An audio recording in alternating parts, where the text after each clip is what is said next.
4차 산업혁명에 대해서는 많은 논란들이 있죠. 클라우스 슈밥은 4차 산업혁명은 이미 시작되었고 그 속도, 범위, 강도를 고려할 때 과거 인류가 겪었던 그 무엇과도 다르다고 주장하고 있죠. 그런데 제레미 리프킨은 4차 산업혁명은 아직 도래하지 않았고 본인이 주장하던 3차 산업혁명의 연장일 뿐이다. 자, 이런 논란들이 왜 비롯되고 있는가? 4차 산업혁명에 대한 근본적인 이해가 미진하기 때문입니다. 흔히들 4차 산업혁명은 인공지능, IoT, 빅데이터, 바이오텍과 같은 첨단 기술의 융합으로 이해합니다. 과연 그러할까요? 일부에서는 4차 산업혁명을 디지털 트랜스폼으로 설명합니다. 과연 그러할까요? 많은 사람들은 4차 산업혁명에서 일자리가 줄어들 것이라고 보고 있습니다. 과연 그러할까요? 이러한 4차 산업혁명의 문제를 Back to the Basic, 가장 근본에서 다시 살펴보도록 하겠습니다. 자, 4차 산업혁명 기술들, 흔히들 이렇게 얘기하죠. 인공지능, 빅데이터, 사물인터넷, 가상증강현실, 블록체인, 이러한 4차 산업혁명의 기술들로 접근하면은 장님 코끼리 만지기와 같은 결과를 초래하게 됩니다. 왜냐? 4차 산업혁명은 개별 기술로 보기에는 너무나 거대한 혁명이죠. 이러한 기술들을 왜 융합하는가? 바로 욕망의 충족을 위해서 융합을 하고 있습니다. 기술과 욕망의 융합 관점에서 4차 산업혁명을 새롭게 조망하도록 하겠습니다. 산업혁명을 이해하기 위해서는 우선 산업이 무엇인가 이해해야 되겠죠. 산업은 뭔가요?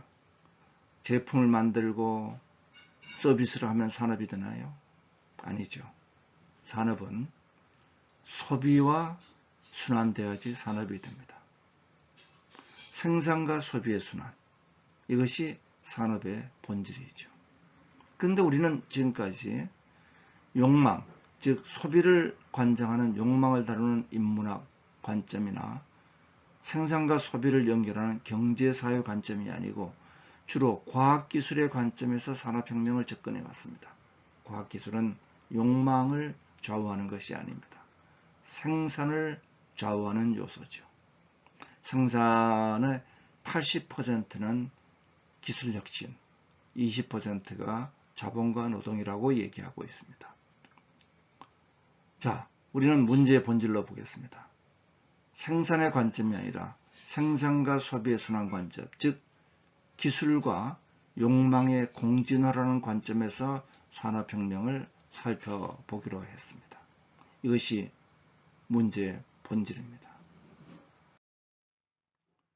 산업혁명을 기술과 욕망의 공진화라는 관점에서 입증하기 위해서 제가 많은 통계들을 찾아봤습니다.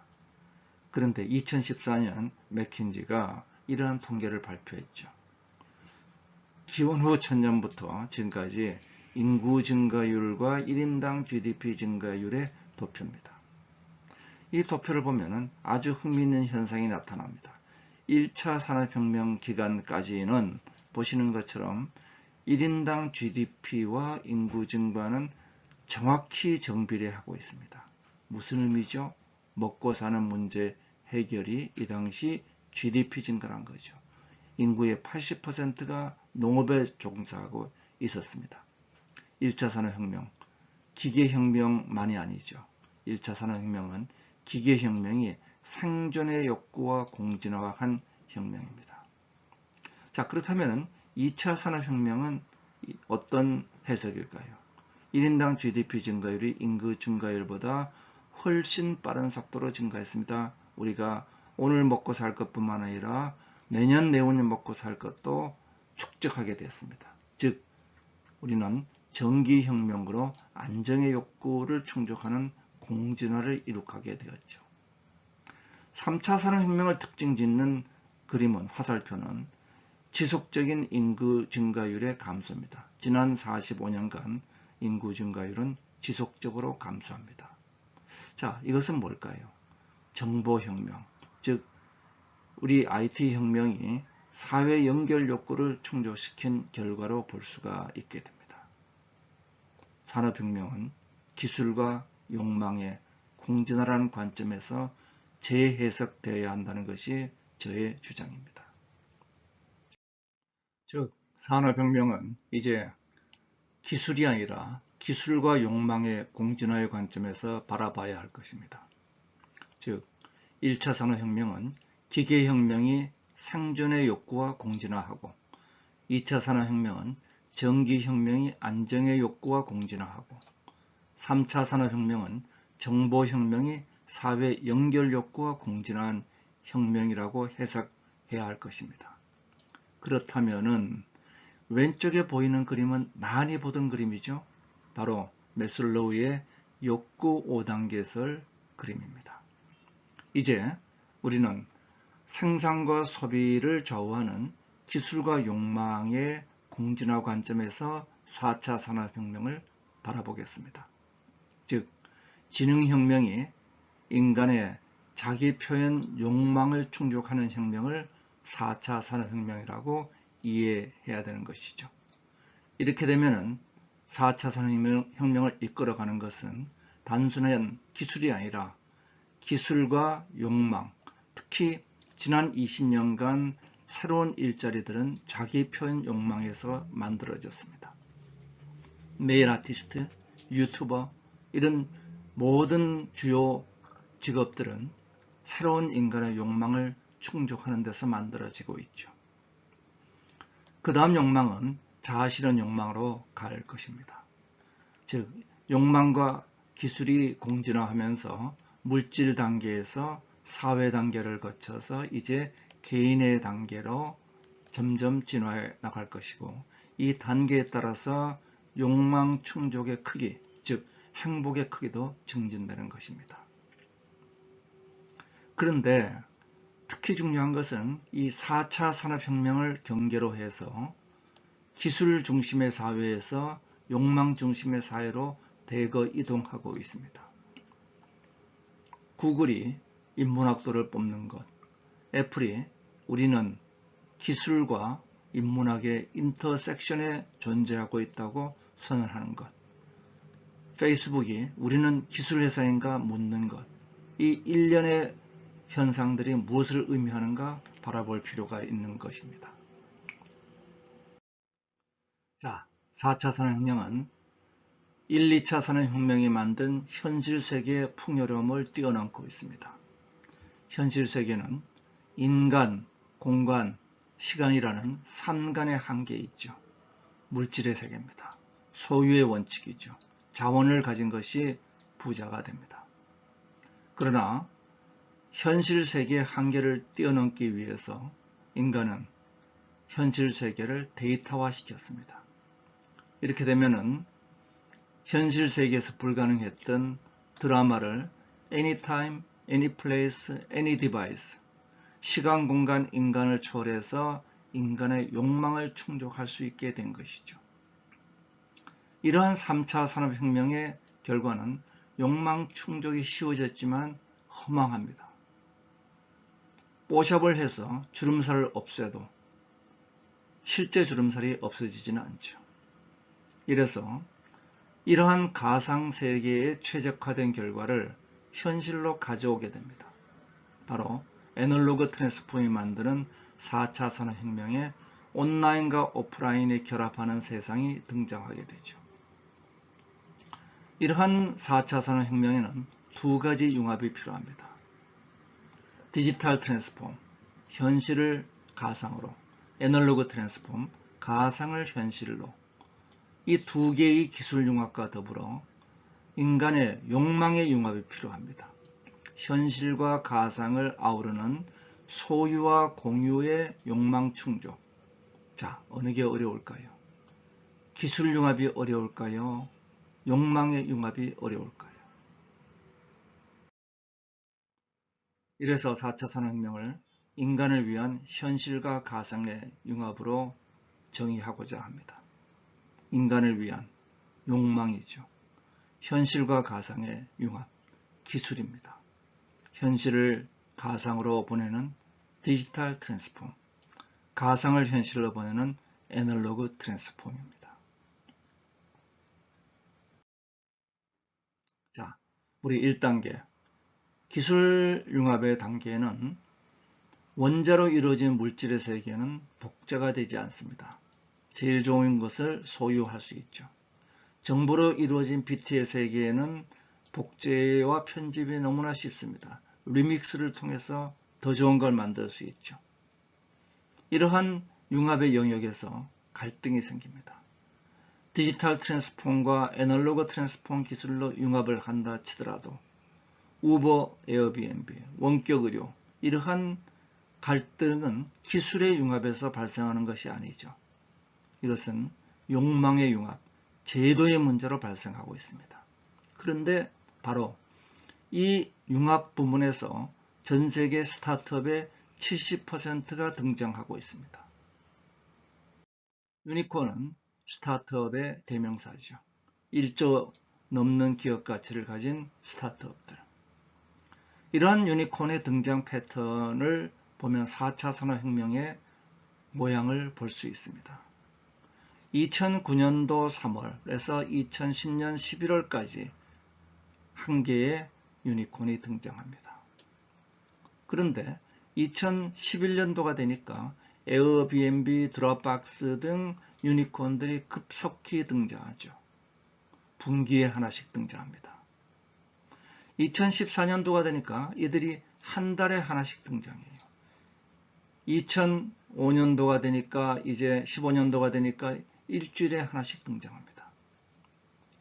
불과 5년 사이에 유니콘의 등장 빈도가 100배가 증가한 겁니다. 거대한 변화죠. 유니콘의 70%, 이 70%의 유니콘들, 70%의 스타트업이 한국에서는 죄송하지만 불법화되어 있다는 것이 우리 일자리가 만들어지지 않고 있는 이유입니다. 자, 그러면 이런 유니콘들은 무엇을 하고 있는가? 현실 세계를 떠나고 있습니다. 바로 디지털 트랜스폼을 통해서 디지털 트윈을 만들고 있죠.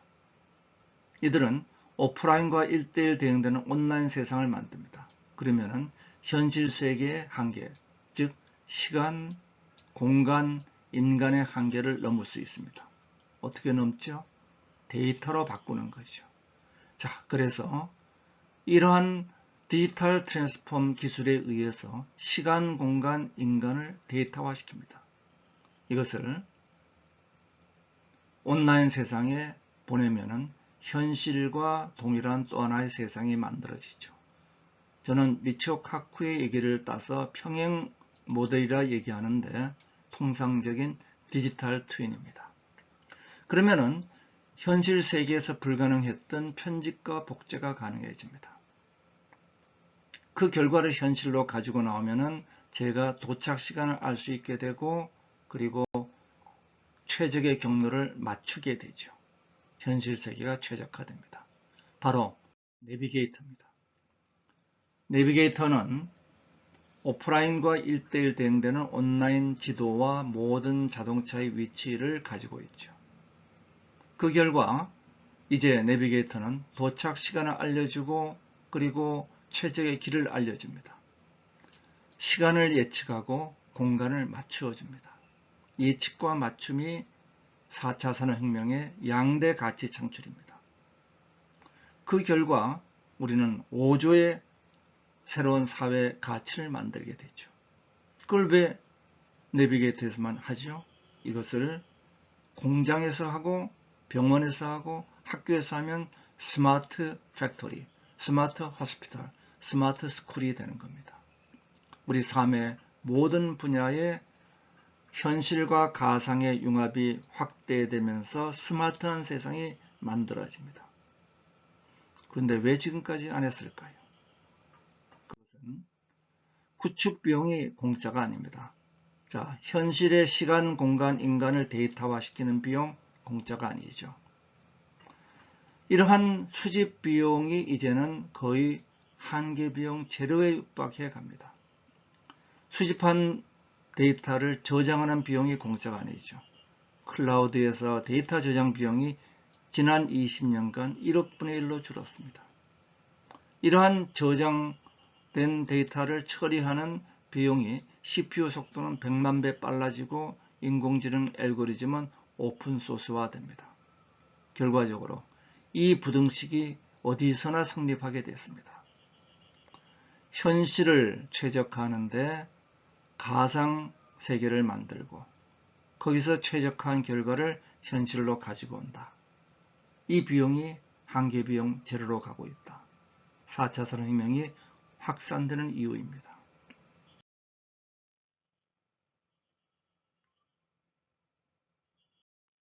자, 그러면은 4차 산업혁명의 본질을 보겠습니다. 1차 산업혁명은 육체의 확장, 근육의 확장이죠. 2차 산업혁명은 에너지의 확장, 3차는 신경망의 확장, 4차 산업혁명은 지능, 뇌의 확장입니다. 자, 그럼 우리 뇌를 볼까요? 뇌는 오감을 통해서 시간, 공간, 인간이라는 현실 세계를 데이터로 받아들여서 해마와 대뇌피질의 기억을 하고 전전두엽이 해석해서 적절한 행동을 하게 됩니다. 뇌는 가상의 세계입니다. 자, 이러한 뇌의 활동과 4차 산업혁명은 동일하죠. 오감의 역할을 IoT가, 해마와 대뇌피질의 역할을 클라우드가, 전전두엽의 역할을 인공지능이, 행동의 역할을 로봇이 합니다. 데이터의 관점에서는 수집, 저장, 분석, 스마트화라는 관점에서 완전히 동일합니다. 자, 그러면 우리 4차 산업혁명의 4단계 프로세스를 다시 정리해 보겠습니다. 현실 세계는 우리 마음대로 할 수가 없죠. 자, 그러면은 현실 세계와 동일한 가상 세계를 만듭니다. 디지털 트윈이죠. 이 과정이 디지털 트랜스폼입니다. 그러면은 가상 세계는 우리 마음대로 할 수 있으니까 여기서 최적화를 해서 현실 세계로 가지고 옵니다. 그 과정은 1단계는 인간의 오감과 같이 사물 인터넷과 생체 인터넷이 현실을 데이터로 바꿉니다. 그러면 바꾼 데이터를 어딘가 저장해야 되겠죠? 네, 클라우드에 저장해서 빅데이터를 만듭니다. 마치도 해마와 대뇌피질과 같은 것이죠. 그러면은 인공지능이 전전두엽과 같이 최적화를 해서 너는 몇 시에 도착할 것이야, 어느 길이 제일 좋아 맞추어줍니다.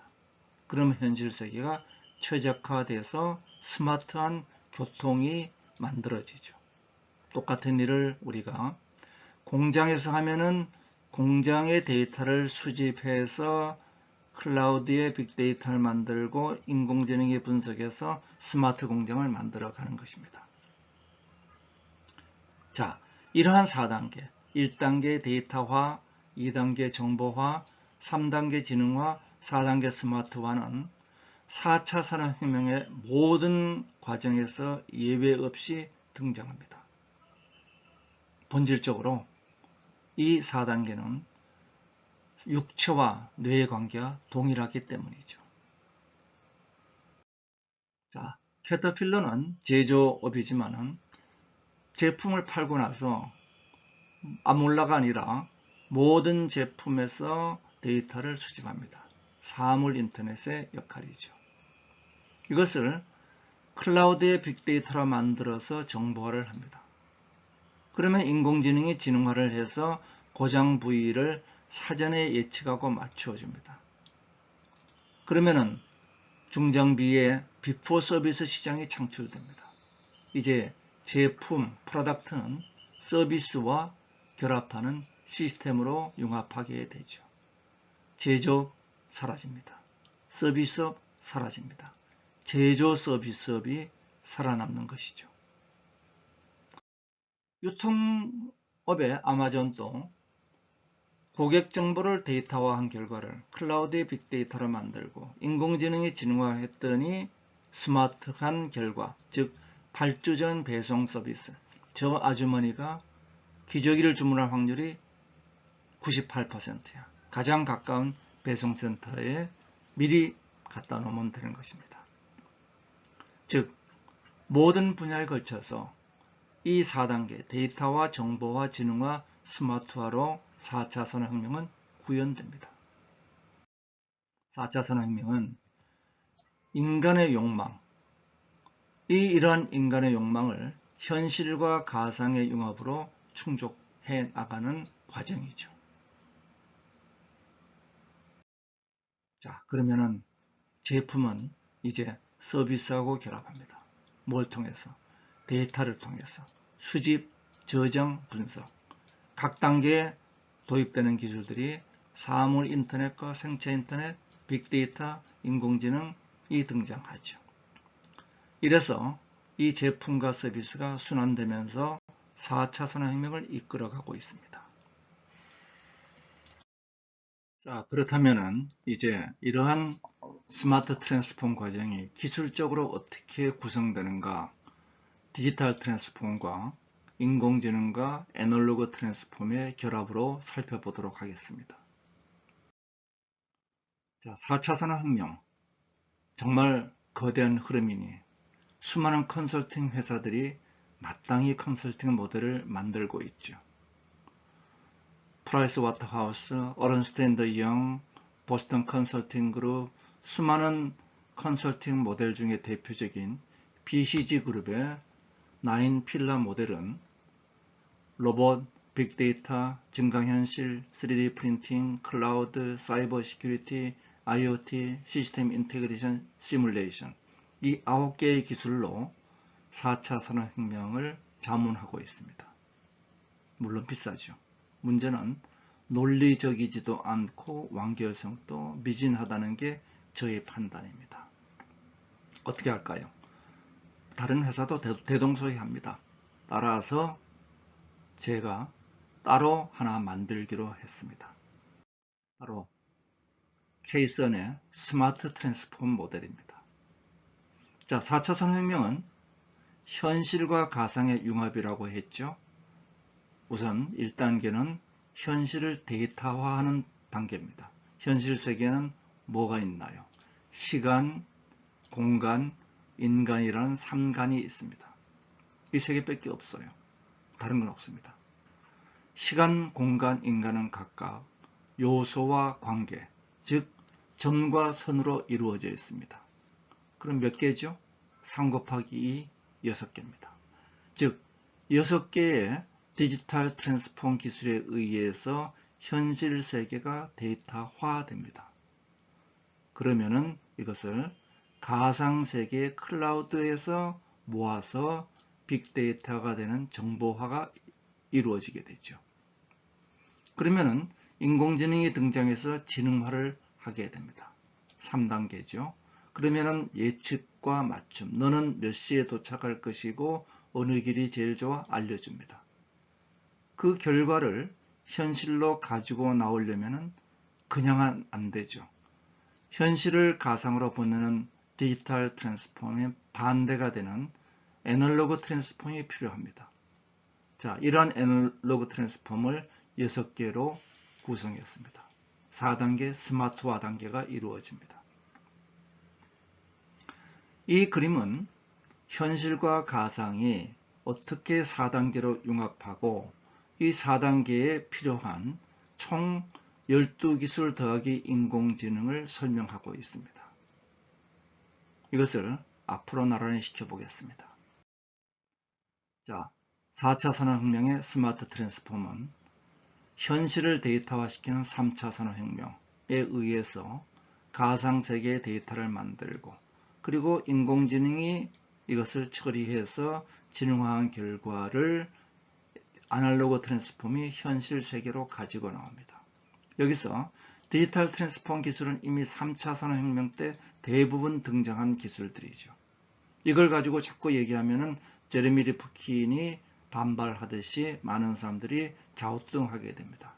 4차 산업혁명은 3차 산업혁명의 한계 비용 제로화가 되는 기술적 이네이블러가 4차 산업혁명의 애널로그 트랜스폼과 결합하면서 새로운 일을 하게 됐습니다. 디지털 트랜스폼은 코스트를 절감하고 애널로그 트랜스폼은 새로운 밸류를 창출하고 있죠. 각각 이피션시와 이노베이션을 담당하고 있습니다. 자, 그러면 이런 4단계 트랜스폼으로 세상이 어떻게 바뀌는가 하는 것을 저희들이 도식화시킨 것이 4단계 스마트 트랜스폼 모델입니다. 현실 세계는 산업, 금융, 이동, 건강, 도시, 교육, 제도, 환경, 안전이라는 9가지 요소로 저희들은 제시하고 있죠. 이 9가지 세상을 스마트한 세상으로 바꿔주는 이런 과정들이 어떻게 이루어질 것이냐. 기존의 산업기술의 트랜스폼 기술들, 디지털 트랜스폼과 애널로그 트랜스폼 기술들이 인공지능과 더불어 이렇게 바꿉니다. 첫 번째, 이미 존재하는 오프라인의 레거시 데이터와 새롭게 IoT와 LBS에 의한 공간 데이터, IoB와 SNS에 의한 인간 데이터를 현실 세계로 데이터화 시키죠. 그러면은 그 데이터는 클라우드에서 빅데이터가 됩니다. 이 과정을 저희가 정보화라고 하죠. 이 과정은 컨버전스의 과정입니다. 그러면은 이 데이터를 인공지능이 지능화해서 그 결과를 다이버전스, 발산의 과정이죠. 그래서 모든 자동차의 위치가 클라우드에 올라가는 것은 컨버전스, 융합이죠.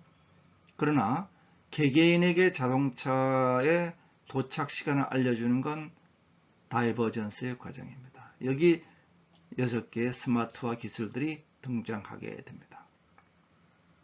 모든 4차 산업혁명 프로세스는 이 모델 속에서 일관성 있게 설명될 수 있게 되는 것이죠. 여기서 현실 세계와 가상 세계는 이 4단계로 융합하는데 이 단계에서 현실과 가상이란 두 개의 세계는 서로 1:1 대응되어 있죠. 이것을 디지털 트윈, 저는 평행 모델이라 그럽니다만은 디지털 트윈이고 이 두 세계를 시각화하고 동기화시키는 연결 기술이 CPS 기술, 협의의 CPS 기술입니다. 광의 CPS는 이 전체를 다 아우르고 있죠. 자, 현실 세계는 통합이 어렵습니다. 부분적으로 개별 집을 바라봤을 때는 전체 구도를 알 수가 없습니다. 융합의 데이터의 세계는 이해가 어렵습니다. 이 파이프나 도시가 데이터로 되어 있으면 우리가 어떻게 이해하겠습니까? 이것을 시각화시키고 동기화시키는 CPS 기술에 의해서 디지털 트윈, 현실과 가상은 연동되는 것입니다. 이렇게 되면은 냉장고에서 식재료 꺼내서 요리사가 요리하면은 맛있는 요리가 나오듯이 클라우드에서 데이터를 꺼내서 인공지능이 요리하면 맛있는 비즈니스 모델들이 등장합니다. 자라의 신모델, 넷플릭스의 맞춤 추천, 아마존의 발주 예측, 로보 어드바이저의 투자가 일어나게 되죠. 자, 그러면 여기서 인공지능에 대해서 잠깐 보겠습니다.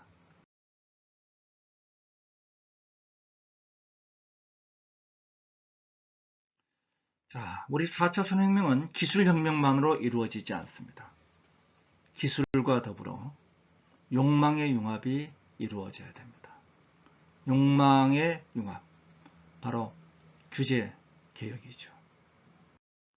4차 산업혁명은 기술과 사회가 융합합니다. 자, 기술, 생산, 그리고 사회, 욕망의 결합집이죠. 기술, 사회가 융합해서 더 나은 세상을 만들어가는 게 우리의 목적이죠. 그러면 이 과정에서 정부의 역할은 제도, 즉 갈등, 욕망의 갈등 요소를 결합하는 부분, 그리고 민간의 역할은 산업, 즉 기술과 시장을 만드는 역할입니다. 기술이 가능성을 만들고 제도가 걸림돌을 제거해야죠. 자, 그래서 우리는 기술사회 융합을 만드는 개방 생태계를 구축해 나가는 것입니다. 특히 우리가 현실 세계에서 데이터를 수집하고 클라우드의 빅데이터를 만들어 인공지능 예측과 맞춤을 해서 스마트화시키는 이 4단계 프로세스 단계마다 중요한 제도들이 있습니다. 바로 현실 세계의 개인정보를 활용하고 공공정보를 활용하고 클라우드를 활용하고 빅데이터를 활용하고 인공지능을 활용하고 인력을 양성하고 진입을 원활하고 네거티브 새로운 산업들이 만들어져야 되는데 이 일련의 일들이 규제되고 있습니다.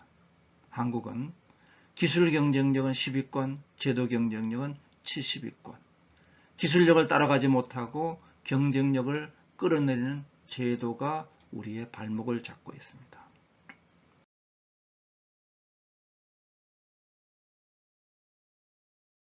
이러한 4차 산업의 가장 중요한 제도는 현실과 가상을 연결하는 클라우드 고속도로에서 공공정보와 개인정보를 잘 활용할 수 있는 안전한 활용을 하는 규제죠. 데이터 쇄국주의는 데이터 균형주의와 대립하고 있습니다. 개인정보를 완전 보호해서 공공정보를 제한하면 4차 산업혁명은 시작조차 불가능합니다. 결국 19세기 치욕의 역사를 되풀이하는 쇄국주의의 결과죠. 개인정보를 익명화 활용하고 공공정보를 개방하고 그러면 4차 산업혁명의 선도가 되면서 새로운 역사를 개척할 수 있습니다. 우리가 할 일은 클라우드 데이터 고속도로에서 개인정보와 공공정보를 보호하면서 안전하게 활용하는 것이 저희의 목표가 되어야 될 것입니다. 4차 산업혁명의 관건은 바로 클라우드와 데이터입니다. 전 세계 클라우드 트래픽은 이미 90%를 넘어섰죠. 공공 데이터와 민간 데이터는 클라우드에서 공유 활용되면서 인공지능이 수많은 새로운 가치를 창출하고 일자리를 만들고 있습니다. 한국은 정부의 프라이빗 클라우드를 합치더라도 불과 12.2%, OECD 최저 수준입니다. 공공 데이터, 민간 데이터 막혀 있죠. 결과적으로 인공지능이 예측 맞춤할 데이터가 없어서 대한민국의 대부분의 스타트업들은 불법화되고 있습니다. 자, 그래서 저희들이 2016년도 디지털 사회와 미래 포럼을 기점으로 두 번의 포럼을 거쳐서 저희들이 보고서를 내고 2018년 1월 과기총연합회와 벤처기업협회와 함께 데이터 족쇄 풀기 서명운동을 벌이고 그리고 국회에 규제개혁 보고서를 제출하고 2018년 5월 달에는 국회 4차선의 특위에서 저희가 제출한 국가 로드맵 보고서를 기반으로 152개 규제개혁을 촉구하고 특히 데이터와 클라우드 규제개혁을 최우선 특별 권고를 하게 되었습니다. 금년 7월 공공부문 클라우드 대토론회를 거치면서 그 결론이 만들어지고 8월 대통령이 데이터의 안전한 활용을 위한 데이터 고속도로 건설이라는 획기적인 발표를 함으로써 대한민국도 비로소 4차 산업혁명을 시작하게 되었습니다. 8월 30일자로 대통령은 831 선언을 했죠. 첫 번째 개인정보의 안전한 활용, 두 번째 공공데이터의 개방, 세 번째 클라우드 우선 원칙입니다. 개인정보는 누군지 당장 알 수 없는 가명정보는 제한적, 사전 규제를 통한 활용을 하고 그리고 익명화된 정보, 웬만해서는 본인이 누군지 알 수 없는 익명화된 정보는 개인정보가 아닌 것으로 보고 적극 옵트아웃, 사후 규제로 들어간다. 그리고 개인정보의 자기 통제권을 강화해준다. 공공데이터는 기본적으로 공공부문은 개방을 확대하고 개방 원칙은 네거티브 개방을 한다. 중앙정부 지자체 공공기관의 퍼블릭 클라우드를 개방해준다. 클라우드 우선 원칙에서는 데이터 고속도로를 가지고 민간 클라우드 우선 사용을 하되 금융, 교육, 의료에서도 활용 가능성을 둔다. 대한민국이 실질적인 4차 산업혁명을 시작하게 된 것입니다. 많이 늦었죠. 자, 이번에는 금융혁명과 핀텍에 대해서 알아보도록 하겠습니다. 자, 돈이란 무엇인가? 돈은 신뢰가 있는 숫자와 교환이라는 의미가 있는 거죠. 돈의 중요한 요소 숫자와 신뢰입니다. 자, 그러면 이거 전부 다가 숫자이면서 신뢰인 것이죠. 금융은 본질적으로 기간의 미스매치, 규모의 미스매치, 가치의 미스매치를 메우죠. 그래서 중간에 서드 파트로서 뱅크가 신용을 제공하고 여기에 정부가 규제를 하는 형태로 되어 있습니다. 자, 그러면 키워드는 가치와 보안과 연결이라는 세 개의 키워드가 등장했습니다. 이제 이러한 금융에 저비용, 실시간, 맞춤형 금융이 도래합니다. 바로 빅데이터와 보안 연결 플랫폼으로 만들어지는 핀텍입니다. 중간에 트러스티드 서드 파트로서의 금융의 역할을 네트워크가 대신하게 됩니다. 가치는 신용 분석과 투자 분석을 빅데이터가 하고, 보안은 위치 개방과 생체 인증의 인증 기술로, 연결은 플랫폼으로 하게 됩니다. 핀텍은 보안 연결 플랫폼과 빅데이터 플랫폼이다. 자, 그러면 이러한 핀텍의 양대 플랫폼인 보안 연결과 빅데이터를 보면은 누가 누구와 거래를 할 때 거래 상대방을 매칭해주는 역할을 은행 대신 네트워크가 합니다. 그리고 이들 수요자, 얼마나 돈을 떼먹을 가능성이 있는가, 투자의 가치는 얼마가 되는가 빅데이터로 분석을 하죠. 금융의 스마트화가 핀텍으로 갑니다. 그러면 핀텍을 통해서 아마존이 초기에는 안 팔리는 롱테일 판매를 통해서 바운스앤노블과 경쟁을 했죠. 이후에 아마존이 이 바운스앤노블의 영역을 완전히 점유해 갔듯이 핀텍도 롱테일의 소규모 금융과 소액 대출에서 시작합니다. 그렇지만 이들은 언젠가 이 메인스트림을 향해서 가게끔 되어 있죠. 지금까지 금융은 안전하거나 아니면 위험하거나, 그래서 편의점에서 물건을 살 때는 위험하지만 편리한 거래를 합니다. 서명도 안 하죠.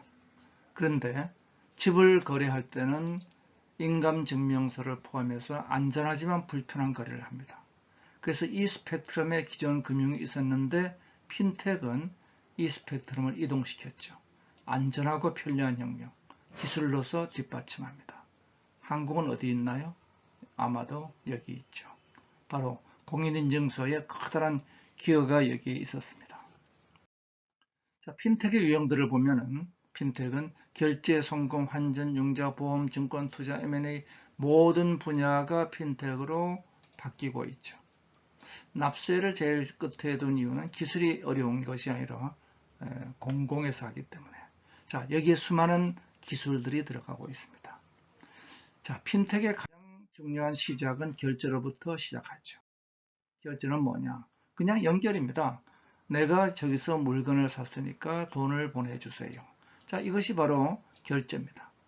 그러니까 결제는 핀텍의 출발점이고 굉장히 간단합니다. 결제는 기술이라고 그럴 수도 없습니다. 이미 90년대 한국에서 이니시스 같은 결제 툴들이 있었죠. 우리는 페이게이트가 1997년도에 알리바바보다 6년 먼저 시작한 바가 있습니다. 자, 이 간단한 기술로 출발한 결제가 기록이 빅데이터화되면서 어마어마한 자산이 됩니다. 사람들의 신용을 평가할 수 있게 되고 미래의 가치를 평가할 수 있게 됐습니다. 알리바바는 한국보다 6년 늦은 2004년도에 출발하지만 이들이 8천만 명의 데이터를 획득하면서 대출의 남들보다 더 빠른 신용 평가를 할 수 있게 됐죠. 실시간으로. 공사은행이 일주일 걸리는 것을 비용 안 들이고 실시간 만에 하고 디폴트가 절반 이하로 떨어지죠. 당연히 수익이 나죠. 따라서 투자, 보험, 은행으로 확산돼 갑니다. 모든 것의 시작은 지급결제를 통한 데이터의 확보였습니다. 자, 송금 환전은 간단합니다. 바로 결제와 동일하죠. 단지 물건을 사고 돈을 보내면 결제, 안 사고 보내면 송금이죠. 환전은 한번 곱해주기만 하면 됩니다. 환율을 곱하면 되죠. 그래서 이러한 거래를 통해서 거래 기록에 빅데이터가 만들어집니다. 결제보다는 송금이 더 많을 수 있습니다. 따라서 이 간단한 앱인 토스는 무료 송금을 하는데 그리고 어떻게 수익을 얻느냐? 바로 데이터를 획득하고 있죠. 이미 한국의 유니콘 후보에 올라가 있습니다. 자, 이러한 핀텍의 발달로 인해서 수많은 핀텍 페이먼트는 수수료 제로를 향해서 가고 있습니다. 페이스북이나 위챗이나 애플페이에서 수수료가 없습니다. 결국 신용카드는 시대적 요구에 맞지 않게 된다는 거죠. 레거시가 너무나 많습니다. 자, 이러한 핀텍은 이제 소액대출과 투자로 이어집니다. 그래서 핀텍의 2단계 진화는 단순한 연결하는 프론트 앱 오피스뿐만 아니라 백 오피스에서 데이터를 분석하게 됩니다. 우리가 한국은 고금리, 저금리 두 개밖에 없죠. 중금리 시장이 없습니다. 왜? 한국에는 신용평가로 시장 세분화 할 수 없어요. 우리가 실력이 없어서 아니죠. 데이터가 없습니다. 이제 개인 자산 관리, 자산 운영 등의 수많은 핀텍 회사들이 등장하고 있습니다. 자, 이어서 인터넷 은행들이 종합으로 들어오죠. 그래서 소액 투자를 넘어서 온라인 은행으로 가고 있습니다. 이러한 핀텍의 진화에서 기존 은행과 인터넷 은행은 비대면과 무점포를 바탕으로 하는 인터넷 은행의 레거시 비용이 적습니다. 결국 규제가 없다면 인터넷 은행이 승리하게 되어 있습니다. 언번들링 오브 뱅크가 지속적으로 일어나고 있죠. 자, 궁극적으로 M&A도 핀텍으로 일어납니다. 그래서 이 앱, 이러한 프라이빗 마켓 네트워크, 마켓이면서 네트워크인 이러한 M&A 네트워크가 등장하면서 여기서 등장하는 많은 회사들은 온라인과 오프라인을 결합한 M&A 시장을 만들어내고 있죠. 엑시얼, 캠리크트, 머지아이드 같은 기업들이 있습니다. 자, 그래서 이들은 고객과 온라인에 걸쳐서 고객을 발굴하고 그리고 오프라인에서 딜러가 오프라인 딜을 추진하는 구조로 되어 있고 사후 평가 관리와 보상은 또 온라인으로서 이루어집니다. 궁극적으로 이 모든 걸 뒷받침하는 건 빅데이터입니다. 빅데이터가 발생, 수집, 저장되면서 인공지능이 평가를 하게 되죠. 자, 이제 우리가 이런 핀텍 활성화를 위해서는 정부의 역할, 핀텍 기업의 역할, 금융기관의 역할이 있습니다. 자, 금융기관은 인하우스보다 아웃소싱, 그리고 이제는 투자 펀드를 통해서 공동 비즈니스 모델을 개발해 나간다.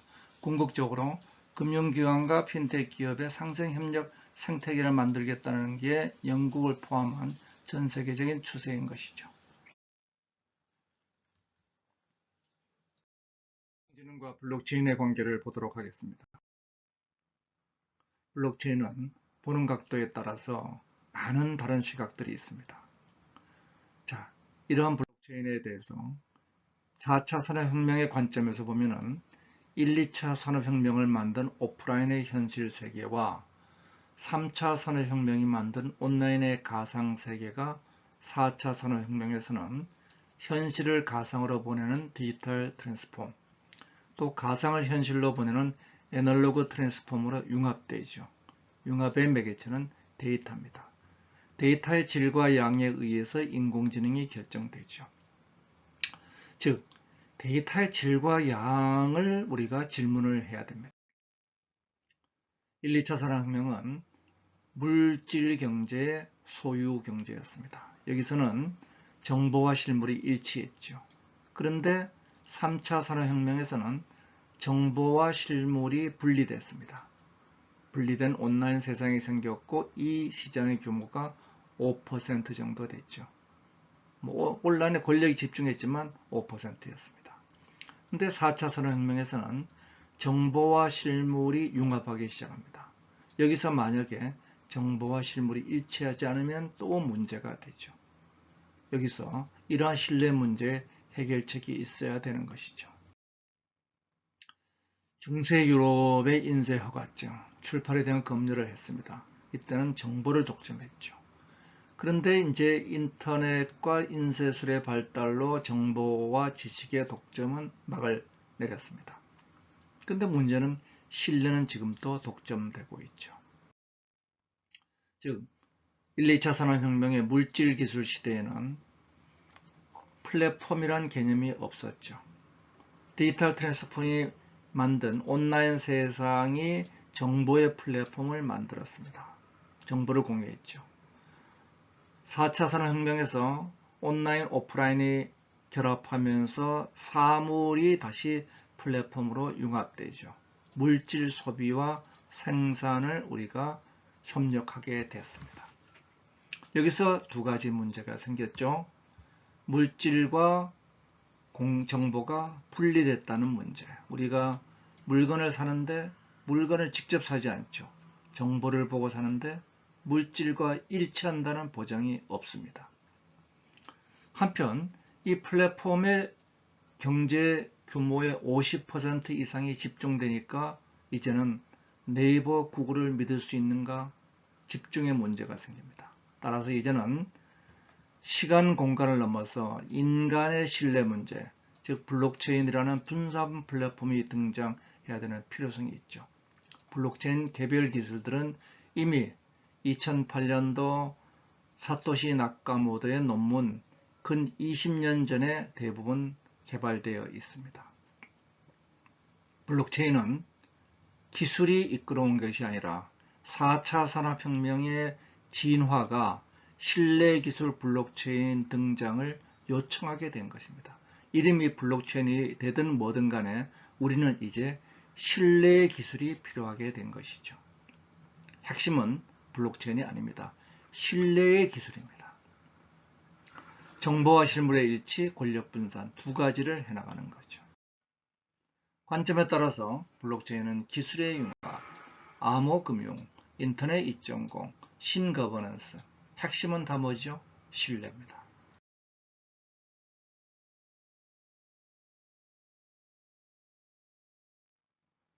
이러한 신뢰 구축 방안으로서 우리는 남유럽과 북유럽의 차이를 알죠. 북유럽은 신뢰를 바탕으로 세금을 냅니다. 남유럽은 신뢰가 없으니까 세금을 내지 않으려고 그러죠. 결국 그 차이가 양쪽의 차이를 만들어 왔습니다. 신뢰, 오랜 기간이 필요하죠. 근데 신뢰가 뭔가요? 투명하고 반복되는 공유 사회가 신뢰입니다. 우리 모두가 당신이 과거에 무엇을 했는지 다 알고 있다. 거기서 신뢰가 없으면 안 되죠. 이런 신뢰는 짧은 신뢰의 구축이 안 된다고 생각했는데 이제는 가능하게 됐습니다. 왜? 신뢰 기술이 등장한 거죠. 바로 시간을 공유하고 공간을 공유하고 인간을 공유하는 블록체인이 등장했습니다. 모든 블록, 즉 이 방에 있는 모든 사람들의 거래를 블록으로 모아서 그것을 체인화시키면 시간이 되죠. 그걸 우리 모두가 공유합니다. 이것이 분산 신뢰의 기술, 과거 집중 신뢰에 반대되는 기술이죠. 자, 우리 블록체인의 개념을 한번 정리해 볼까요? 우리 둘이 거래하면 뭐 할까요?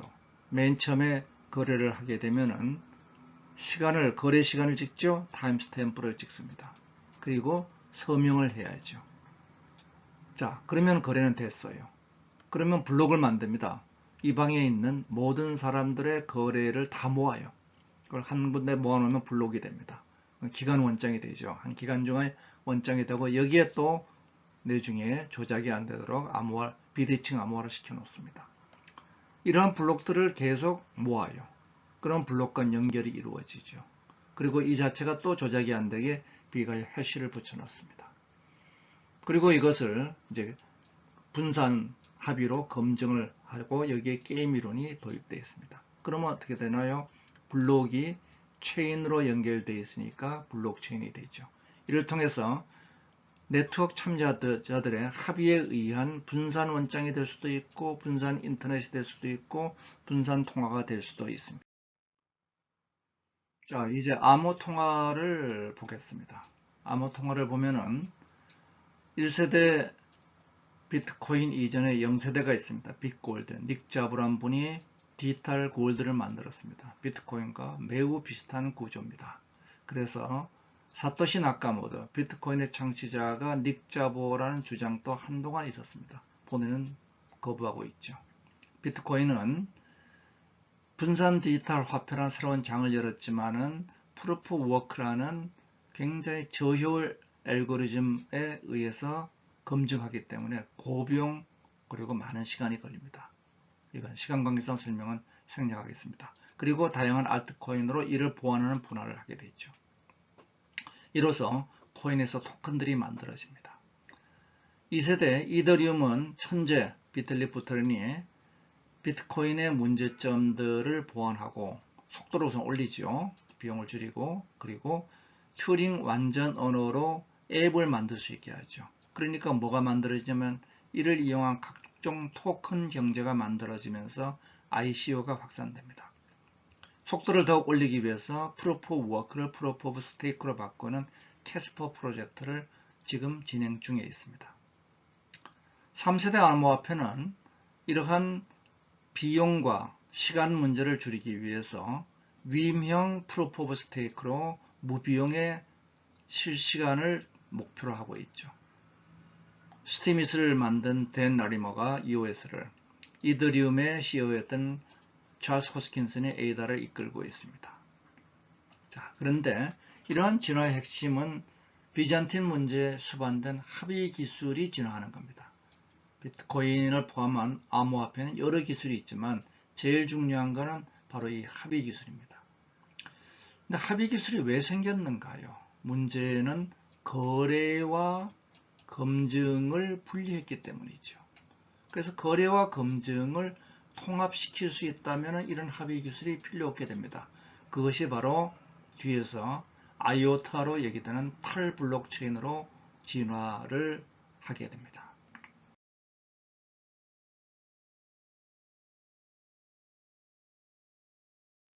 비트코인은 역사적으로 2008년도 금융위기가 왔는데 전 세계는 침체됐는데 아무도 책임지는 사람이 없어요. 그러니까 사토시 나카모토가 분개한 거죠. 그래서 사토시 나카모토가 논문을 2008년도에 내게 됩니다. 정부 권한을 최소화하고 개인의 정치적 자유를 극대화하자. 국가가 정부 개입하는 것이 문제다 하는 오스트리아 학파의 입장을 대변하고 이런 자유주의적 관점을 옹호해서 시장에 대한 정부의 역할을 비판하는 거죠. 근데 정작 오스트리아 학파는 비트코인을 화폐로 보지 않고 있습니다. 여튼 2008년도 그 유명한 사토시 나카모토의 논문인데 논문 전문은 여기 가시면 볼 수가 있습니다. 웬만한 설명을 듣는 것보다 이 논문을 한번 서문만 보면 전체가 이해되죠. 자, 비트코인은 뭐냐? 피어-투-피어 버전 오브 일렉트로닉 캐시. 피어-투-피어 버전 오브 일렉트로닉 캐시다 이거죠. 그래서 디지털 시그니처로 연결되어 있는 이러한 서명되어 있는 타임스탬프가 있는 거래 기록들이 만들어지고 이들을 다시 검증하는 프루프 오브 워크, 이거는 거래죠. 거래가 만들어지고 거래를 검증하고 그러면 거래는 된 거죠. 자, 이래서 사토시가 이러한 문제를 제시를 했습니다. 두 가지 중요한 특징이죠. 시간대별로 암호화되어 있다. 그리고 분산형 데이터베이스 구조다. 이 두 가지입니다. 즉 둘만의 거래는 시간대별로 암호화로, 그리고 이것을 검증하는 것은 분산형 데이터베이스 구조로. 그러면은 지금은 우리가 송금을 하려면 어떻게 하나요? 이렇게 하죠. 은행을 통합니다. 그것을 우리가 트러스티드 서드 파티라고 얘기합니다. 여기 은행의 권력이 집중되어 있습니다. 우리가 각종 인터넷에 활동을 할 때도 네이버나 페이스북이나 아마존을 통하죠. 중앙 서버, 중앙 플랫폼이 있습니다. 그런데 비트코인은 어떻게 하나요? 이 사람과 이 사람이 거래하려면 직접 거래합니다. 피어 투 피어. 어떻게? 피어 투 피어로 거래 타임스탬프 찍고 서명하죠. 그리고 그 결과를 검증해야죠. 누가 검증하나요? 중앙 서버가 없이 모두가 검증하죠. 이래서 월드와이드 웹이라는 독과점 플랫폼이 월드와이드 블록체인이라는 분산 플랫폼으로 이제 이전하게 됩니다.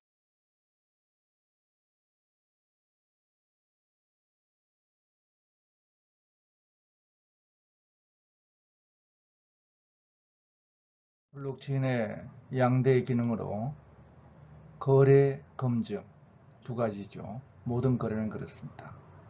자, 그래서 이러한 거래를 하는 데 있어서 거래 기술은 전자서명, 타임스탬핑, 그리고 이것을 암호화로 보완을 하죠. 검증은 이것을 합의 알고리즘을 통해서 P2P 네트워크 동기화로 하고 이것을 보상해주는 일련의 과정으로 만들어집니다. 여기서 불특정 다수 검증을 하느냐, 특정인 사후 검증을 하느냐에 따라서 퍼블릭과 프라이빗 블록체인이 나누어집니다. 자, 비트코인의 기술들을 우리 볼까요? 우리 도토리 사이버머니 옛날부터 썼습니다. 소리바다 토렌토 옛날부터 썼죠. 그리고 전자서명 우리 공인인증서에서 맨날 하는 거죠. 툴툴거리면서. 자, 이거 다 하는 기술이에요. 그런데 문제는 하나 더 있습니다. 프루프 오브 워크라는 검증 기술이 있습니다. 거래를 검증한다는 건 뭐하고 똑같으냐?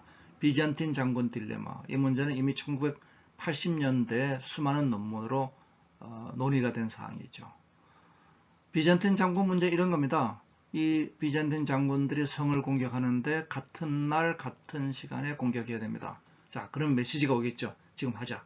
믿을 수 있느냐? 중간에 스파이가 있을 수도 있고 배반자가 있을 수도 있습니다.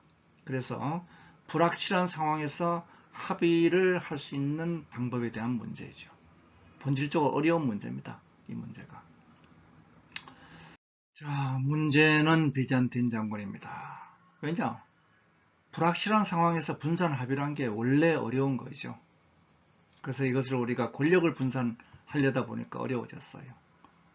여기는 에너지 환경 문제가 들어가고 또 처음에는 이것을 누구나 똑같은 기회를 준다고 했는데 일부가 에이직과 같은 에이직 부스팅을 해가지고 불균형한 독점을 해나가기 시작합니다. 그래서 중국이 이미 80% 이상의 마이닝 파워를 독점하고 있죠. 그러면서 마이닝 풀들이 등장하면서 마치도 공장처럼 찍어내기 시작합니다. 원래 사토시 나카모토가 꿈꿨던 세상이 아닌 거죠. 이게 마이닝 공장입니다. 그래서 여기서는 많은 사람들이 나눠가지고 일을 합니다. 여기 투자하는 사람들도 있어요. 요거는 누구 거, 요거는 누구 거 이렇게 나눠서 투자를 하고 거기서부터 얻은 거는 다 모아가지고 그 다음에 일일이 나눠주기도 하고 뭐 그런 거 합니다. 자, 마이닝 에너지가 얼만큼 증가하고 있는가? 무지하게 증가하고 있죠. 지금 싱가포르 국가 전체 전력 사용량을 초과하고 있습니다. 심각한 문제입니다. 과연 이것이 바람직한 일인가? 우리는 돌이켜봐야 되죠.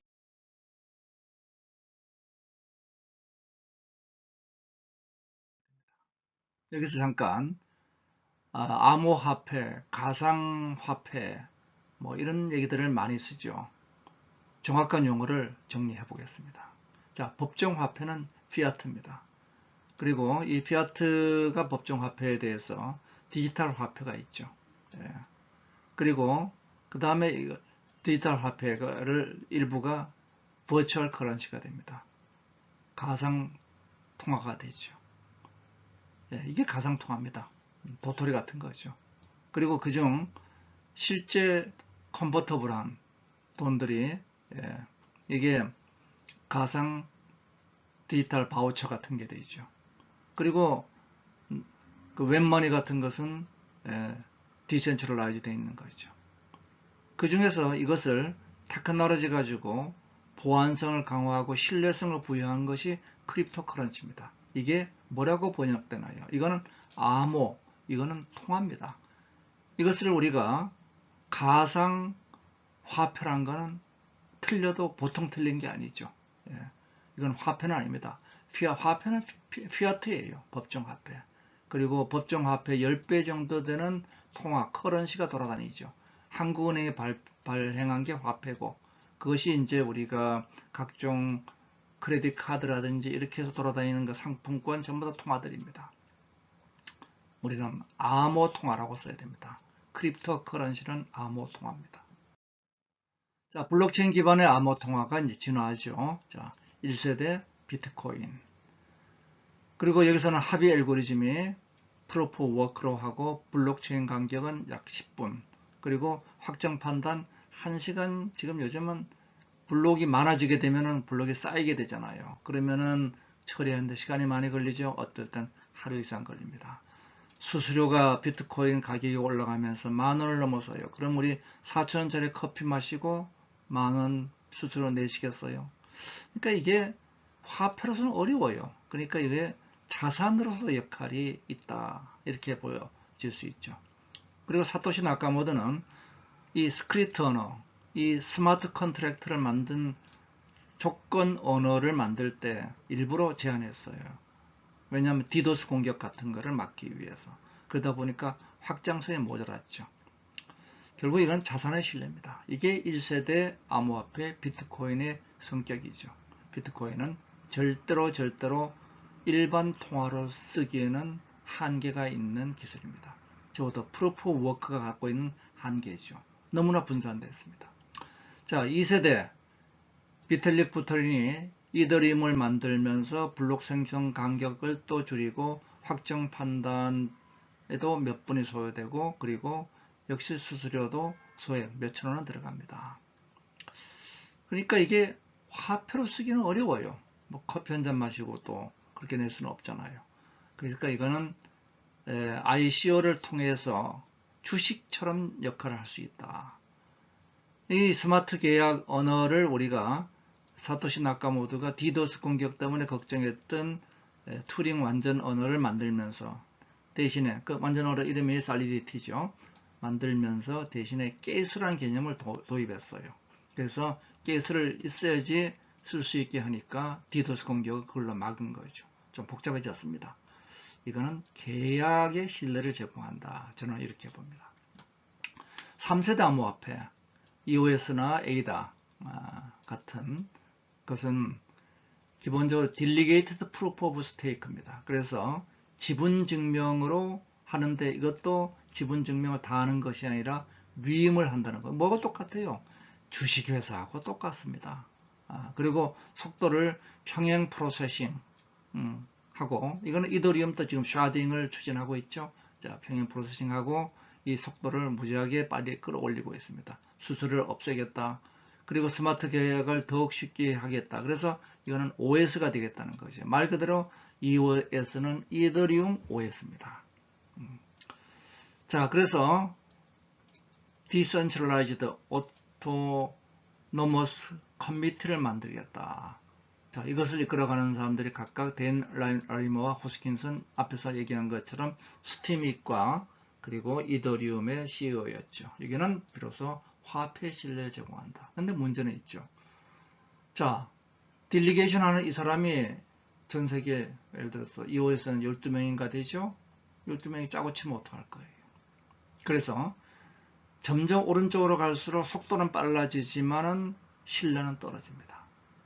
왼쪽으로 갈수록 속도는 늦지만 신뢰는 올라가죠. 기본적으로 블록체인의 이 패러독스입니다. 이런 스마트 컨트랙터를 통해서 이 자동차 렌트, 그 다음에 에어비앤비의 렌트 계약, 이런 것들을 다 자동적으로 할 수 있게 됩니다. 암호화폐를 통한 자동 전산을 하면 공유경제가 활성화되죠. 주택 매매할 때 계약금, 중도금, 잔금 처리 자동으로 됩니다. 납품했을 때 대금 안 준다? 검수하면 대금 지급이 자동화되게 만들어 놓을 수 있죠. 자, 그리고 이러한 ICO가 이더리움으로 인해 가지고 급속도로 확산됩니다. 그래서 2013년도 최초의 ICO 이후에 초기에는 주로 ICO가 주로 화폐를 중심으로 이루어졌죠. 그런데 최근에는 ICO 금액도 증가, 양과 금액도 증가하고 다양한 산업으로 ICO가 확산되어 나가고 있습니다. 작년 4사분기 같은 경우 벤처 캐피탈 투자의 16배가 ICO였죠. 이제는 IPO에서 ICO의 시대로 가고 있다. 그런데 아직까지 풀어야 될 문제는 많이 있습니다. 자, 그러면 이런 ICO의 문제가 발생하니까 ICO 발행은 문제가 오프라인에서 발행을 했는데 유통은 온라인에서 됐죠. 도대체 어떻게 규제하라는 거냐. 발행 이후는 국가 규제를 벗어나 버립니다. 특히 Know Your Client 하고 자금 세탁, 엔티마니 론더리의 문제 해결이 어렵습니다. 이러니까 미국의 증권위원회 세계에서 증권 규제, 즉 호의 테스트로 증권제도에 편입하겠다. 이 세 가지 테스트를 통해 가지고 증권인가 아닌가 해봤더니 대부분의 ICO의 90% 이상은 증권이더라. 그러니까 규제에 들어간다니까 그걸 피하기 위해서 이제 리버스 ICO. 그래서 기존의 주식을 발행했던 기업들이 IPO했던 기업들이 ICO를 다시 합니다. 텔레그램이 대표적인 예죠. 또 하나가 STO라는 게 등장합니다. 시큐리티 토큰 오퍼링. 그래서 여기서는 토큰의 특정 거래자를 지정하는데 그걸 49인 이하로 하는 거죠. 이렇게 되면은 공모 기준이 안 되니까 세액과 같은 증권 규제를 피해갈 수 있게 됩니다. 계속 복잡하게 진행합니다. 집중하면은, 집중 의사결정하면은 굉장히 효율적입니다. 분산하면은 굉장히 민주적이죠. 예. 그런데 해보면 결국 다 어디로 가느냐? 자기 조직화되는 이런 생명 구조 형태로 진화합니다. 비잔틴 장군 문제를 푸는 것도 비트코인의 완전 분산에서 지분 증명을 하려는 이더리움을 거쳐서 선임하는 EOS로 갑니다. 분산의 민주화, 집중의 효율화를 우리가 모은 생명의 자기 조직화로 가는 거죠. 기본적으로 우리 파이널 골은 뭔가요? 실시간, 안정성, 거래 비용 제로, 확장성, 익명성, 그리고 자금 추적, 그리고 자금 세탁, 이런 것들이 필요합니다. 그리고 저는 비트코인은 자산으로, 이더리움은 주식으로, 이후에서는 화폐로 진화할 것이다. 자, 이런 관점에서 제가 3세대 암호화폐 3대 과제를 첫 번째 확장성을 가져야 되겠다. 두 번째 상호 운영성을 가져야 되겠다. 상호 운영성의 대표적인 건 거래소를 없애라는 겁니다. 원래 사토시 나카모토는 거래소는 생각해 본 적도 없죠. 채굴하고 사용하는 거죠. 왜 거래합니까? 그래서 타코인과 교환성을 이제는 암호화폐들이 스스로 내장하기 시작합니다. 은행권과 호환성을 내장하죠. 그러면 거래소는 사라지게 될 것입니다. 그리고 거버넌스 문제가 들어옵니다. 실제로 모든 룰을, 운영 룰을 처음 만든 대로 끌고 갈 수는 없어요. 비트코인이 하드포크, 소프트포크 하는 이유가 뭔가요? 그래서 운영 주체가 결국은 이것을 운영하는 재단이 하나 있어야 되겠다. 이제는 그래서 비영리 재단이 이끌어가는 게 일반화되고 있죠.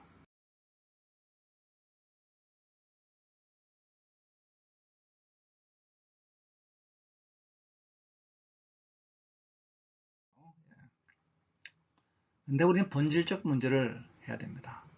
우리는 비잔틴 장군 문제를 푸느라고 이 난리를 부리고 있는 겁니다. 정말로 우리는 비잔틴 장군 문제를 풀어야 되나요? 글쎄요. 우리가 풀어야 될 것은 권력입니까? 신뢰입니까? 잘 관리하는 권력은 나쁜 게 아니죠. 그래서 우리가 추구했던 퍼블릭 블록체인은 비잔틴 장군 합의 기술을 풀기 위해서 권력을 해결하기 위해서 비싼 민주화를 추구했습니다. 그런데 우리가 많은 경우에 프라이빗 블록체인의 단순한 합의 기술로 신뢰를 해결하면 문제가 풀리는 것들도 많죠. 값싼 집중합니다. 또 이걸 또 다시 뛰어넘어가는 탱글이라는 게 또 등장하죠. 프라이빗 블록체인은 그래서 기존 제도권과 충돌이 극소화되고 비전된 잠금 문제 안 풀어도 됩니다. 자, 신뢰를 하기 위해서 가는데 단 퍼블릭 블록체인은 기술 개발에 굉장히 필요합니다. 어려운 문제를 풀면 기술이 개발되죠. 당장 사회적 가치는 프라이빗 블록체인에서. 그래서 거래 증명 보안 인증 투표 등록 이거 전부 다 그렇습니다. 대표적으로 리플은 분산 원장 기반 은행 송금에서 이미 역할을 하고 있고, 어댑트는 IoT 블록체인 플랫폼으로서 리눅스 재단의 하이퍼레저를 활용하고 있죠. 이미 활용되고 있습니다.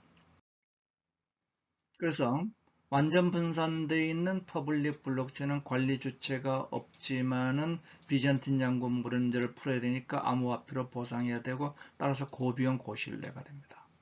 프라이빗 블록체인은 완전 집중돼서 단일 주체가 하니까 뭐 내가 알아서 하는데 비전틴 잠금 문제 필요 없고 저비용 저신뢰가 되죠. 증권거래소나 국가암호화폐가 됩니다. 컨소시엄 블록체인은 그 사이가 되고, 대부분의 지금 발달되고 있는 것이 여기에 리플, 스텔라, 스티믹, R3CV 등이 있죠. 문제에서 블록체인을 어떻게 선택할 것이냐, 목적에 따라서 분산시킬 필요가 있냐, 없으면 블록체인 도입할 필요 없어요. 분산시키지 않는데. 그 다음에 허가된 사용자만 할 거다, 그럼 프라이빗. 그 다음에 관리를 지정 관리자가 필요하다, 컨소시엄. 모든 사람이 관리한다, 참여자. 즉 거래자와 합의자, 이 두 개에 따라서 나눠지는 거죠. 그래서 체크리스트가 비즈니스 모델과 테크놀로지, 리걸 레귤레이션, 오퍼레이션을 검증하라는 겁니다. 자, 그러면 이제 이런 프라이빗 블록체인 혹은 컨소시엄 블록체인은 핵심이 뭐냐면 분산 원장입니다. 그러니까 분산 원장이 왜 중요하냐? 인터넷 이전에는 두 개의 회사는 따로따로 놀았습니다. 자, 인터넷이 들어오면서 엣지 단에서 이들이 연결되기 시작했죠. 이만큼 우리가 효율성이 올라갔죠. 이제는 중간 단에서 다 공유를 하기 시작했어요. 즉 여기 수출 회사가 있고 수입 회사가 있다면은 수출 수입 회사의 서류 프로세싱이 그대로 공유돼 나가는 거죠. 조직 간 검증 시간과 비용 당연히 절감됩니다. 프라이빗 블록체인의 하이퍼 레저는 기본적으로 리눅스 재단이 관리를 하죠. 15개 노드로 문제를 풉니다. 이것을 프랙티컬 비잔틴 폴트 톨러런스라고 얘기합니다.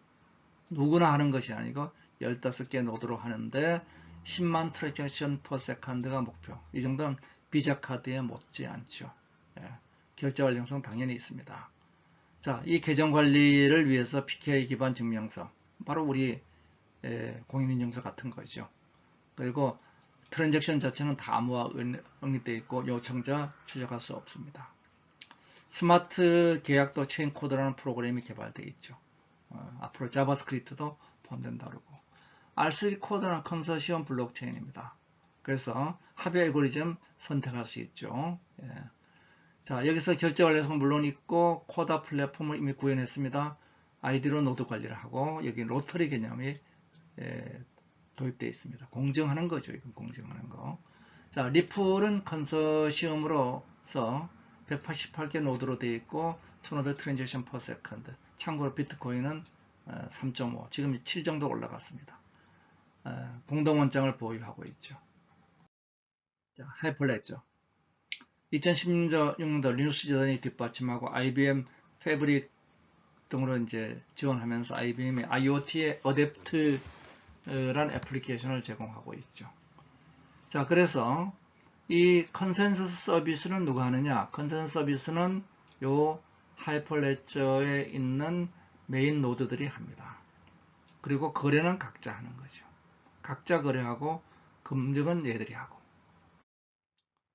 리플은 우리가 이제 지금 송금을 하면 유럽에서 미국까지 송금하는데 중간에 거쳐야 되는 게 자국은행, 국제은행 간 거래, 그 다음에 국내은행 이 사이에 돈도 많이 들고 고비용 장기간이 소요되죠.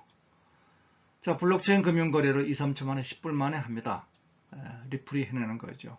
그래서 여기 게이트웨이가 있고 마켓 메이커가 있습니다. 그래서 게이트웨이를 통해서 연결을 하고 마켓 메이커가 그 거래 상대장을 매칭해 주죠.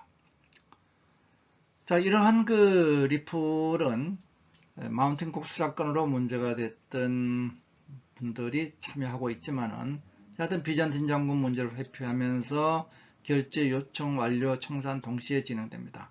소위 멀티 시그니처라고 얘기하는 거죠.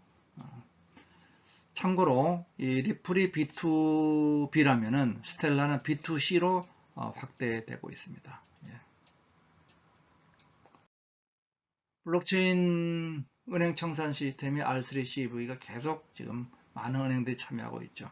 한국도 신한은행 등이 참여하고 있습니다. 등장하죠. 수많은 플랫폼들이 등장해서 이 블록체인을 확산시켜 나가고 있습니다. 블록체인은 그래서 세 가지 얼굴이 있습니다. 암호화폐라는 얼굴, 거래죠. 분산원자, 신뢰라는 얼굴, 그리고 인터넷 2.0, 권력이라는 얼굴입니다. 우리는 무엇이 필요한가요? 필요에 따라서 우리는 프라이빗을 쓸 것이냐, 퍼블릭을 쓸 것이냐, 컨소시엄을 쓸 것이냐 선택을 하는 겁니다. 자, 블록체인의 전체 구조를 보면은 일단 맨 밑에 데이터층이 있어요. 데이터 블록 이런 것들이 있죠. 그것이 이제 P2P 네트워크로 묶입니다. 그 메커니즘이 전파되고 이걸 가지고 우리가 합의 알고리즘, 비전된 장군 문제를 푸는 합의 알고리즘을 풉니다. 그걸 그리고 결과에 따라 보상을 하죠. 암호화폐가 등장합니다. 그리고 여기에 이제 계약을 하는 스마트 컨트랙트가 이루어지고 그리고 이 위에서 수많은 응용이 일어나는 이것이 블록체인의 구조가 됩니다. 전체 구조를 잘 이해하는 게 중요하죠.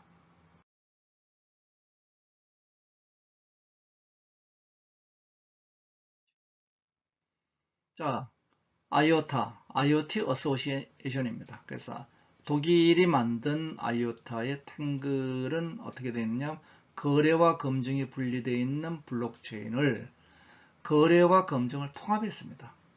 통합하면 문제가 뭐냐? 보상을 해줄 필요가 없다는 거죠. 어떻게 하느냐?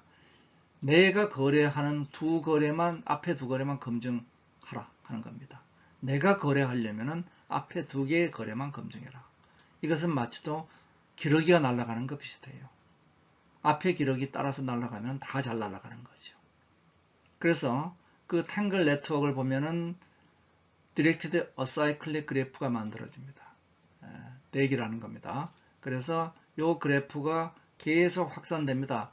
이것을 검증하는 것은 앞에 두 개가 이렇게 검증이 오는데 이렇게도 검증이 되고 이렇게도 검증이 되죠. 그러면 참여자가 많을수록 많은 검증이 만들어집니다. 당연히 뭐 돈은 안 주는 거죠. 내가 거래하는데 거래하려면 돈 내라는 건데 거래와 합의가 일치해요. 이 사람들의 문제가 여기 양자 컴퓨팅 대응을 위해 가지고 새로운 암호화 알고리즘 3중 해시 함수를 동원했다는데 요거는 지금 논란 중에 있습니다. 더군다나 이것은 굉장히 가벼워요. 그래서 IoT나 스마트 시티 등 소액 거래에 최적입니다. IoT 디바이스 내에 하드웨어로 펌웨어로 내장도 가능하죠. 그래서 스케일링 가능하다. 블록체인은 거래가 증가할수록 이렇게 패러독스 관계로 떨어집니다. IoT 닷탱글은 스케일링 돼서 올라가죠. 우리는 생각을 다시 할 필요가 있죠. 권력 분산이 목표가 아니고 거래 검증이 목표라면은 거기에 대해서는 우리가 IoT가 하는 이와 같은 검증 방식을 확산해 나가는 것들이 필요합니다. 그래서 IoT는 인더스트리 4.0의 중요한 일을 수행한다고 독일은 추진하고 자, 이제 암호화폐는 시작에 불과하고 블록체인을 활용해야죠. 블록체인의 10가지 속성에 대해서 첫 번째는 디지털 암호화폐, 두 번째는 탈중앙형 컴퓨팅 인프라, 거래 플랫폼, 탈중앙형 데이터베이스, 공유된 분산 회계 원장, 소프트웨어 개발 플랫폼, 오픈소스 하드웨어, 금융 서비스 시장, P2P 네트워크. 그런데 모든 서비스의 공통은 신뢰 서비스라는 거죠. 즉 증명 기반의 신뢰 서비스가 이루어집니다. 합의 내 증명을 맨 처음 합니다. 작업증명, 권한증명, 지분증명, 합의를 하기 위한 증명을 해야 됩니다. Proof in Consensus죠. 그 다음엔 서비스로서 증명입니다.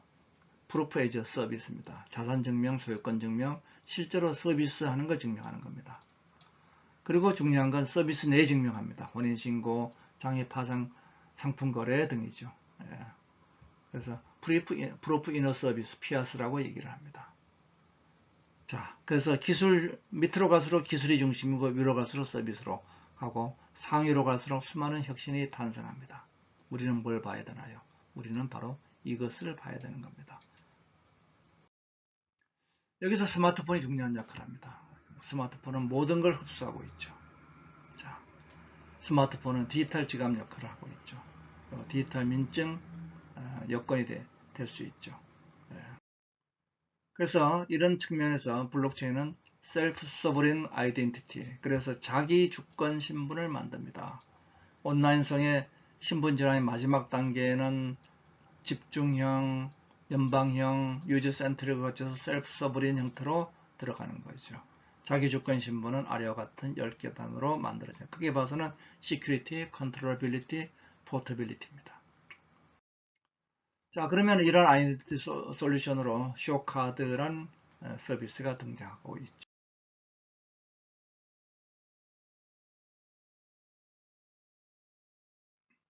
블록체인 활용 영역에 대해서는 임명한 에터리 연구위원께서 암호화폐, 신뢰니까 제일 중요한 게 돈이죠. 그 다음 공공보안, 이거 신뢰죠.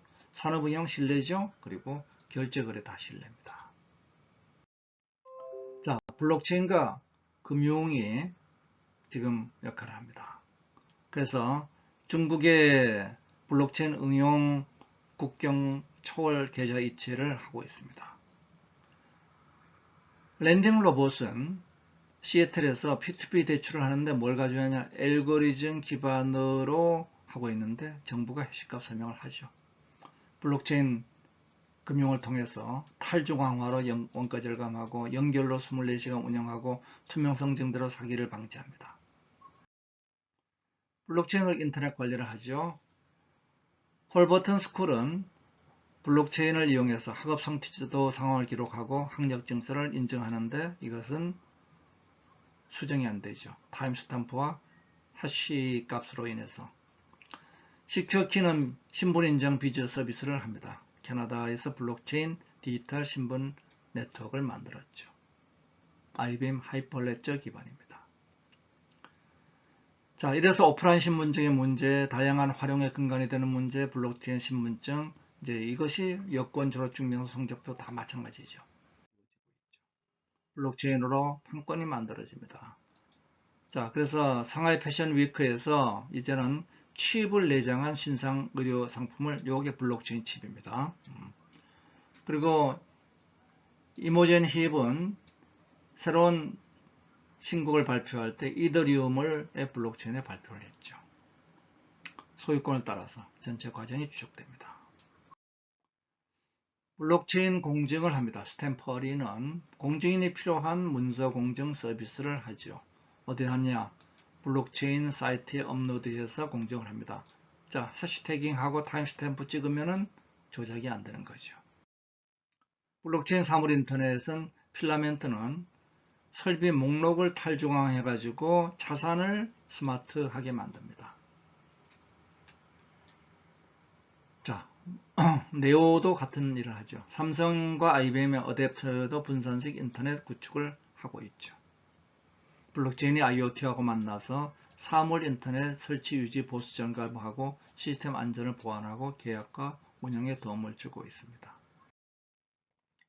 공급 사설 관리를 하죠. 그래서 이런 블록들이 모여서 협력업체에서 들어올 때 이 추적 관리를 뭐로 하느냐? 바로 블록체인 가지고 하게 되죠. 블록체인은 농업하고도 만나서 글로벌 공급 체인에서 이 식품의 안전을 보장하고, 필라멘트는 스마트 농장에서도 자산의 정확성을 보상해주고 있죠. 이력 관리가 다 되는 거죠. 자, 블록체인과 무역 혁신도 마찬가지다. 우리가 무역을 할 때 보면은 실물이 움직이고 금융이 움직이죠. 자, 실물과 금융이 움직이는데 이 과정을 놓고 보면은 스마트 컨트랙트를 가지고 지금 컨테이너 화주 비용, 행정 비용을 블록체인으로 다 없앴습니다. 머스크하고 IBM 하이퍼레저가 그 일을 했죠. 한편 이 금융거래에서도 바클레이가 LC 거래를 블록체인으로 해서 전체 대금 5%의 서류 작업을 획기적으로 절감하고 있죠. 그래서 블록체인은 무역을 블록체인은 에스토니아의 전적 시민증, 그 다음에 펠로우 마이 보트를 해서 블록체인 가지고 엔드-투-엔드 투표 시스템을 만들고 있죠. 탈중앙화. 그래서 블록체인은 드디어 일상 정보를 통합해서 정책 추적이 가능한 거버넌스를 만들고 있습니다. 그래서 직접민주제와 수구민주제를 통해서 우리는 블록체인 민주제를 만들어갈 수 있습니다. 블록체인 1.0은 화폐였다면 2.0은 금융입니다. 세 번째는 3.0은 계약, 4.0은 사회가 되죠. 수많은 현상들이 벌어집니다.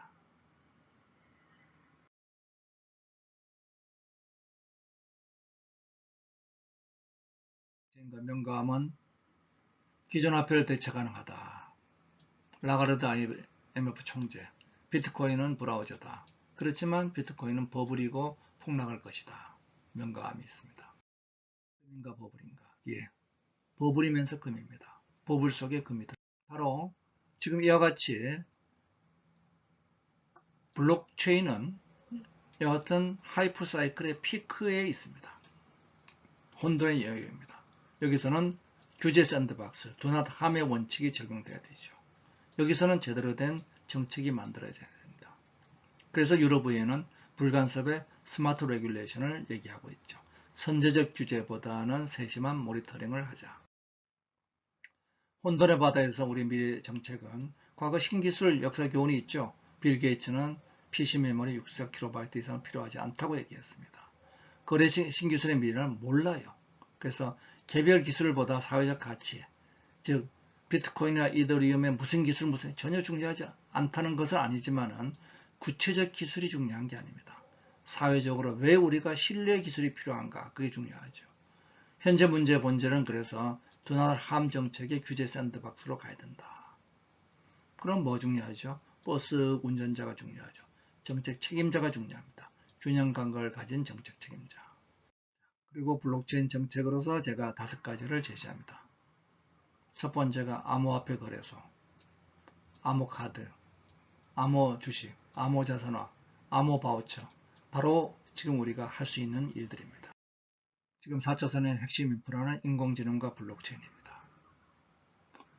이러한 블록체인의 신뢰 기술을 바탕으로 정물일치의 신뢰, 데이터의 신뢰가 제공되면서 인공지능과 빅데이터가 미래 스마트 산업의 꽃을 피우게 되는 거죠. 즉, 인공지능이 혁신 성장을, 블록체인이 신뢰 분배를 만들어서 성장 전략과 분배 전략이 순환되는 구조를 만들게 된다. 이것이 저희들이 추구하는 4차 산업혁명의 상생 국가 모델이 되겠습니다.